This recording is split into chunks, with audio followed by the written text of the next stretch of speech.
Hey y'all, I'm Amanda and welcome to my Texas Zone 8A garden, and today we're going to be working on one of my favorite projects to do in my entire gardenscape, and it's these two planters behind me on the very front porch. It is time to deck them out for the fall.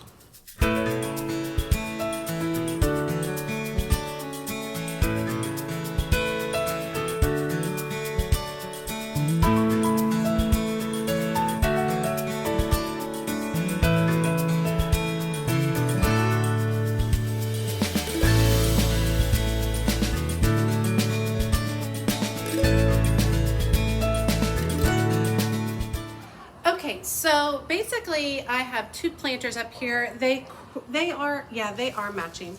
I used to have two different sizes, but now I have matching ones. They're doing okay. I've got purple oxalis in here, and you can see a lot of it's dying down here. So it's definitely time for some of this to be removed, touched up, cleaned up. I also have an angelonia back here. You can see just a few of the blooms. That's gonna come out. I'm probably going to leave the diamond frost euphorbia right here because it is actually really starting to like the weather, so it's coming over the edge. So what I'm going to be doing is, typically I make both of these planters match, but this year I'm not going to go matchy. I'm going to do them each a little bit different, really play up some really great autumn tones, have some fun with it, and see how they turn out. Okay, so while both of these planters, they're the same planter and I typically make them match, I've decided this year that I'm going to mix it up a little bit.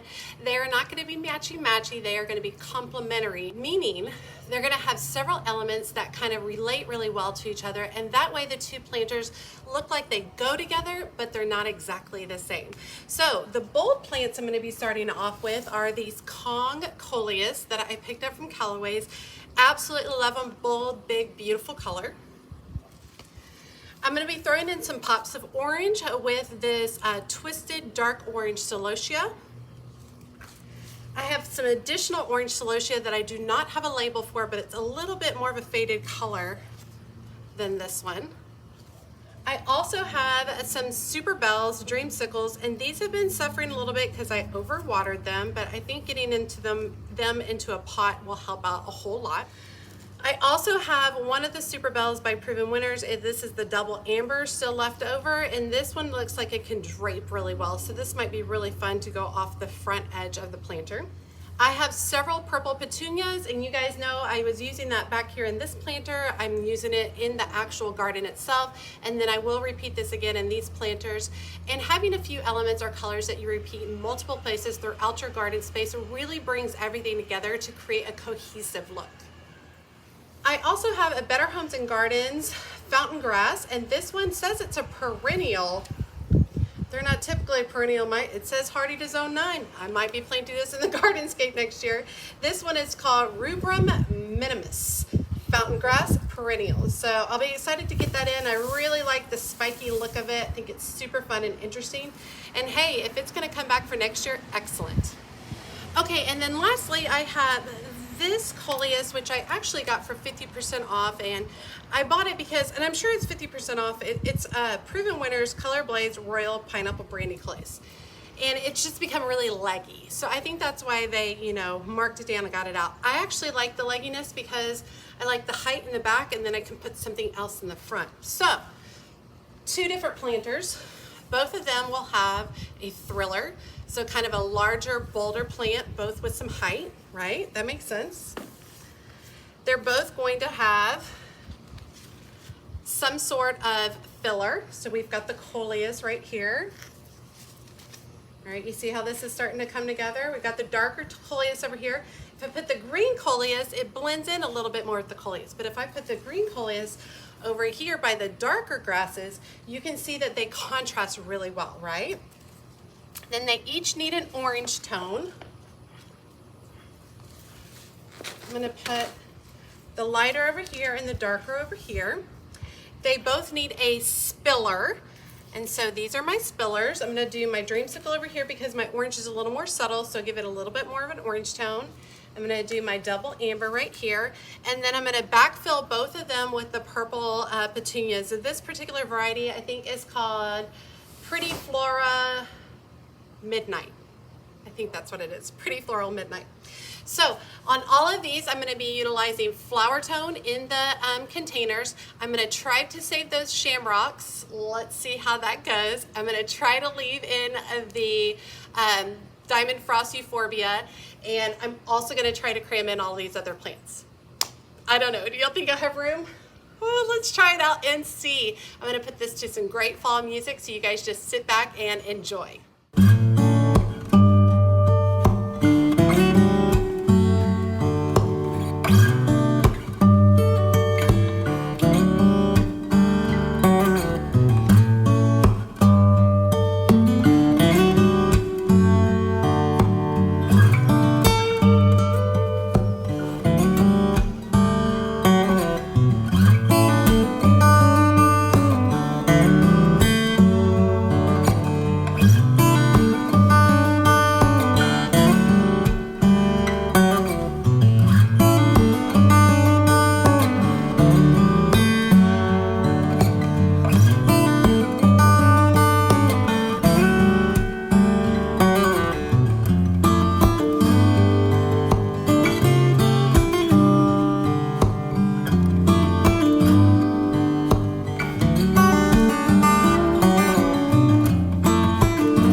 Okay, I'm kind of obsessed how these turned out. Now, you didn't have the best view on this one because I tend to design this one more inwards towards the porch where I'm sitting, right there.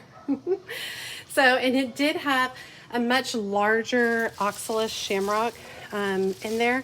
And while I trimmed back more than half of it, it's still large and in charge. But check out the concoleus leaves. The orange celosia,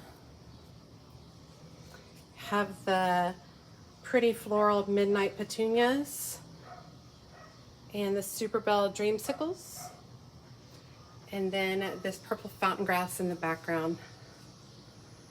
Absolutely beautiful. All right, and then let me scan this way. This side, this planter is stunning as well. So we have the royal pineapple brandy coleus in the back. We have the concoleus here. You've got the twisted dark orange celosia, the pretty floral midnight petunia, and this gorgeous super bell double amber. Super gorgeous. Now I'm going to water these in, but these are set on drips, so they will be taken care of. And I really don't have to pay much attention to them except some, occasional deadheading. Okay, I hope you guys enjoyed watching me put together these planters. Now I am up to 3 planters for fall on my front porch. I have a few more things to do, and then I will be decking out the front porch for Halloween and fall, and I can't wait to show you all that process. As always, she's a mad gardener or decorator or anything else that she wants to be. Thanks, y'all.